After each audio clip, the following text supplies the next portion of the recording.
BC, how you doing? Hey, Johnny, how you doing? This is Christian down here in Santiago, Chile, doing my entry to your. Sorry, just this. Yes, that's better. Doing my entry to your contest. First of all, so cool to hear you have reached 500 subscribers. That's a big and really cool milestone. Congratulations, well deserved, mate. I really enjoy your channel, watching all the cool content you uploaded it on regular basis. Sometimes, although it's kind of hard for me to understand your cool accent, but that's a cool challenge I like to take. You have asked really you ask us two really simple questions or two simple tasks to complete. First of all, show five things, five album, I hope CDs and cassettes that where they are the gateway to the type of music we love and we cherish very much through our music journey in our lives and whatever. And also give five shout outs to some other cool channels that we think they deserve more channel, more subscribers, more support, or we think they are cool enough to be named in this video. So first of all, I'm going to start with my five music like keys or main things that help me develop the type of music I like, or the styles, or the different kind of music I listen on a regular basis. First of all, I'm going to start with, well, that obvious one I have shown many times. Some, I think you might be sick and tired of seeing this one. But this is, of course, Maiden, my favorite band from all time. The first album I ever listened back in the day. This is late. This is 2014 or 18 reissue. It's my listen copy, although it's brand, it's really good condition.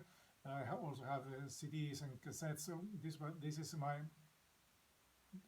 my entry to I call it classic metal because you can say, oh, Iron Maiden is not, it's not anymore playing new wave British heavy metal. They are playing, the music they are releasing in on this on their latest records are more progressive. I don't think so. They are more complex than the things they did in this album. But this is my gateway. This is my entry. This is the my go-to album. Sometimes if I want to listen to some old and classic Maiden, The Number of the Beast from 1982. So there it goes.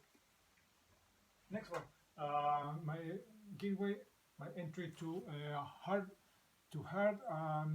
rock, glam rock, pop rock, pop metal. To me, it's cool stuff.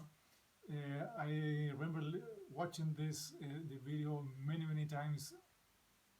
Also listened to this song on very early MTV videos that we got here through trading VHS tapes recorded from MTV Headbangers Ball. I got this album as a gift in one of my earliest birthday in the 80s. I can't recall if this is the first album I listened to this type of music, or it was another one, but I think it's this one.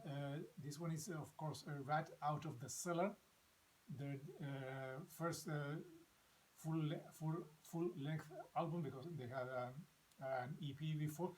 I can't recall if it was this one or Darken Under Lock and Key. But I'm going to go with this one because I can't recall if Darken's Under Tooth and Key if Darken's Tooth and Nail is previous to this one, or this one is previous to Darken. But it had to be one of those. But I'm going to go with this one, because to me this one is an almost perfect album. This is all killers, no fillers. I still can listen to Round and Round on radio or put this album on the turntable, and it still sounds awesome to me. Stephen Percy is one of the coolest guys. On album, I haven't seen them live. They have never been here in Chile. I don't know if he still can perform live, but the twin guitar of Ryan Crosby and Warren DeMartini are awesome, awesome. A guitar, a pair of cool guys playing that type of music. So this is my gateway. This is my entry to the LA scene sound, as I call it. Of course, we have Duncan. We have all the things that came out from the Sunset Boulevard music scene. So this is go. This is Rat Out of the Cellar. Next, let's go with one of my favorite albums from that created this type of music, or at least are the founding fathers of this type of music. The more, I think, one of the most famous bands that have developed and created the European or European power metal.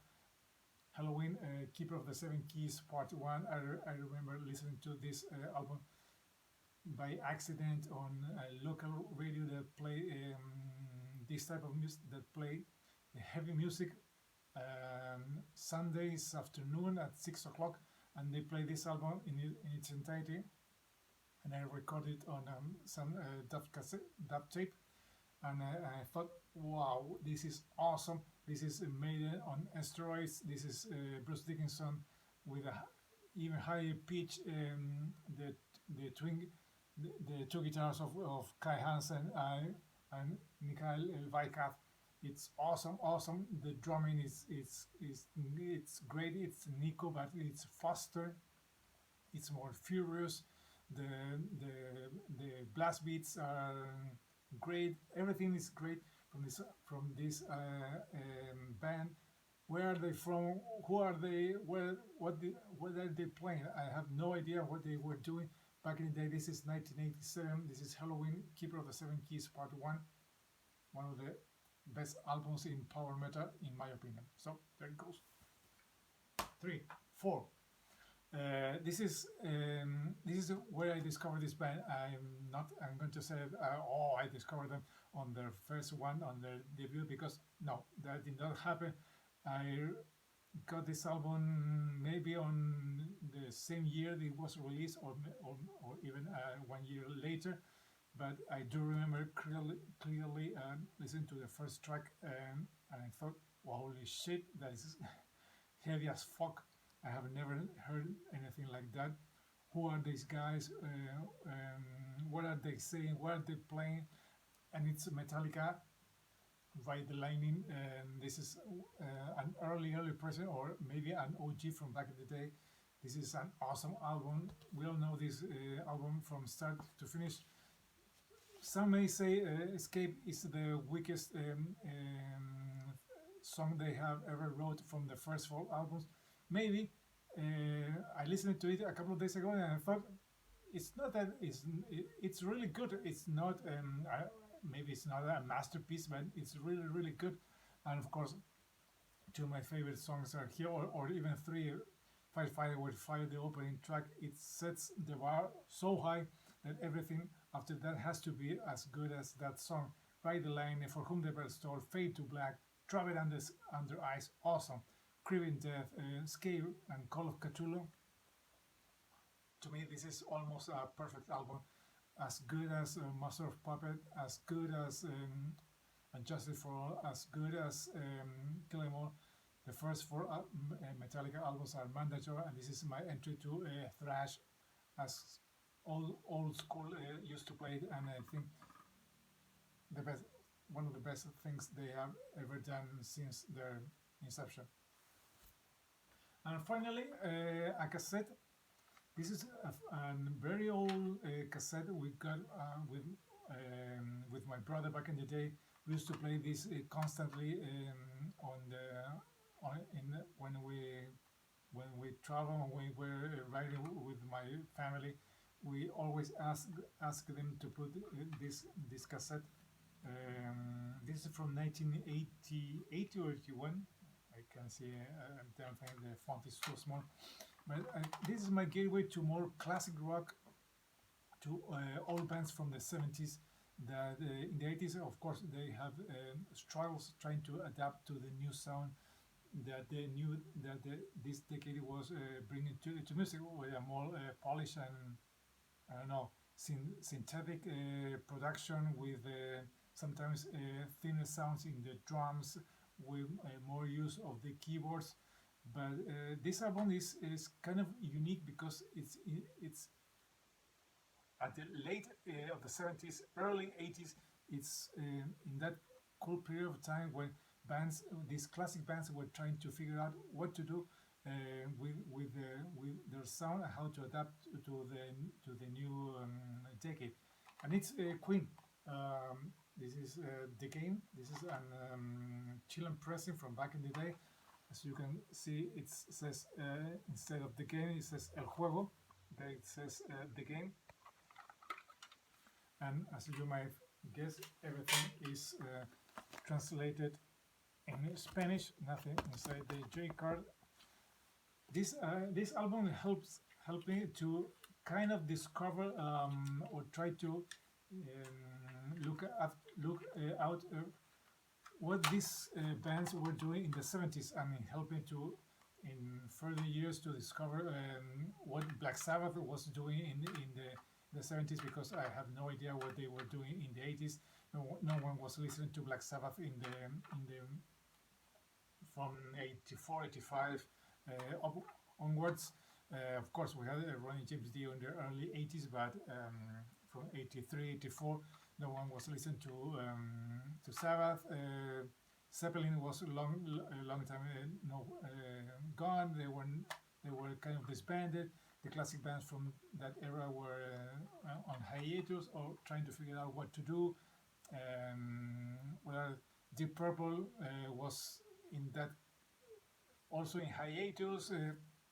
Ian Gillan was kind of still with Sabbath and stuff like that. So this band, Queen, they were the only, I think, one of the biggest bands from the 70s that were still riding high in the early 80s, mid 80s, putting some quality material with this one and with the next albums they put out through the decades. So this one was my kind of introduction to that classic sound of hard rock or early rock or proto metal, as you like to name it, from the 70s going into the 80s.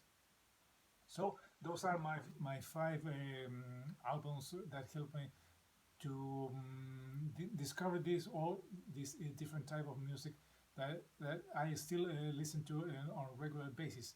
And now I want to give five shout outs to some cool channels that have been really supportive of my small channel here, that have been very cool to me. Of course, Kim at This Is Music, a really cool guy from Denmark. He's been so generous and so kind, sending me lots of stuff and constantly giving me a shout out.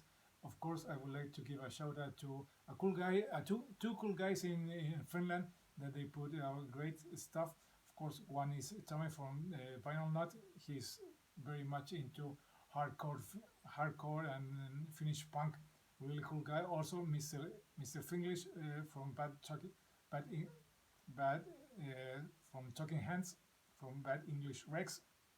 He has not been putting material, but I hope he will be back in front of the camera really soon. Also, I would like to give a shout out to Chris, the blues guy.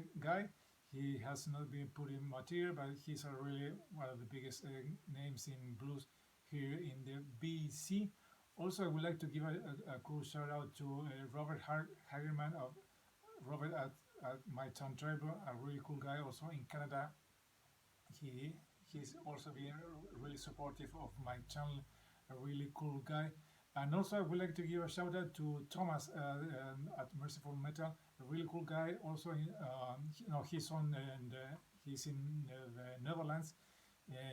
He has an awesome collection of really sometimes obscure 80s OG from Europe, even from the behind the iron curtain. He has some awesome collection.